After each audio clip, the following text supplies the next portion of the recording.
Most diets fail. Our diets fail because we get all emotional when we're trying to lose weight. We don't want to lose the weight right now. We want to lose the weight yesterday. Point is, we want to avoid being that gerbil on a wheel, constantly spinning around, but with no results to show for it. You're still in the same exact spot, day after day, week after week. Without further ado, here are my top 3 mistakes you could clearly and easily avoid by watching this video. Point number 1, most individuals will diet for far too long. I'm talking well over the 12 to 16 weeks I'd normally recommend. We're not strict enough, so we yo-yo diet up and down, and after the 12 or 16 weeks you had planned out, you still look about the same or maybe just a couple pounds down. The problem with not being strict and having a clear goal of only doing 12 to 16 weeks is that being in a caloric deficit for a prolonged period of time is very bad for your body. All your key anabolic indicators, your hormones, the things that determine if you'll keep your muscle, they get wrecked as soon as you start dipping down your calories too low for too long. I personally feel if you have 25 pounds or less to lose, you can accomplish this in maximum 16 weeks.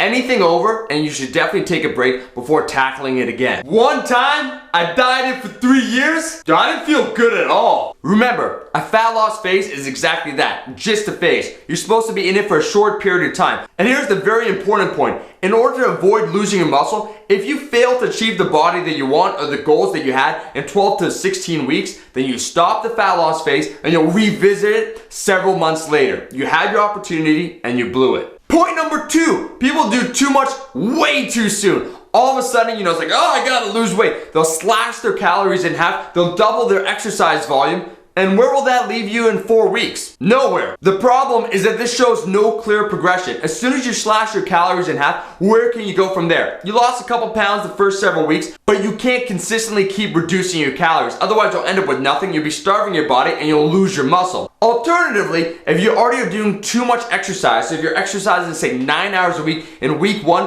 where are you gonna go by the time week 10 comes? 20 hours of exercise? There's an upper limit of total exercise you can do. What most people will do, they'll cut their calories way too fast. You should gradually reduce them. And as well, they'll incorporate way too much cardiovascular work too early on. What you should do instead is find out your maintenance level of calories, the amount of calories you need just for your body to stay as is, and just reduce it by about 10%. This would be only between 250 and 300 calories. And that's all you should do for the first week. Simply put, if you're not eating bullshit and you're training with some sort of intensity and eating pretty good, you'll lose weight in the first several weeks of dieting. The point is, like the tortoise, slow and steady definitely wins the race. Do the minimum amount of work necessary to lose the weight. Last point, which is really a tack on to point number 2, no clear progression. Most guys will have their numbers maybe figured out to start. It's like, all right, I'm gonna eat 2,500 calories. This is what I'm gonna eat, and for the next 12 weeks, I'm gonna do this, the exact same training routine, 4 times a week. That's a disaster. That's a disaster because your body is smarter than you. It's gonna adapt incredibly fast. Within about 2 weeks, your body will become accustomed to that level of physical activity and that level of calories. So as you continue to try and lose weight, eating the same amount, your body's just gonna stall. Your fat loss phase is gonna come to a halt. You have to have a clear planned progression when it comes to your nutrition and exercise plan. This means as you continue to lose weight, you have to gradually increase your exercise. And as you continue, you have to lower your calories ever so slightly week by week. It'll keep your body from adapting, and every single week, you'll lose a couple pounds. Your nutrition and exercise plan that shows clear progression in your fat loss phase is your roadmap to success. That's corny as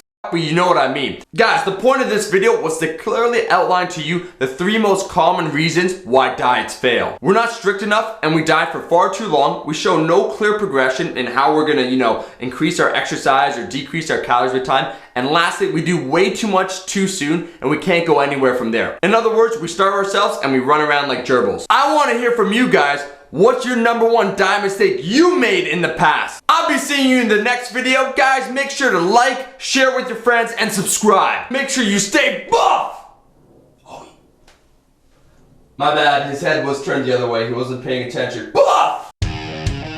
My number 1 diet tip I'd give to every person out there: have your bro punch you in the stomach till you throw up at the end of the night. Every single night. That last meal now doesn't count as a meal. You can eat whatever you want. Cheeseburger, pizza, doesn't really matter. Huh? What's that? I'm not Bolivian.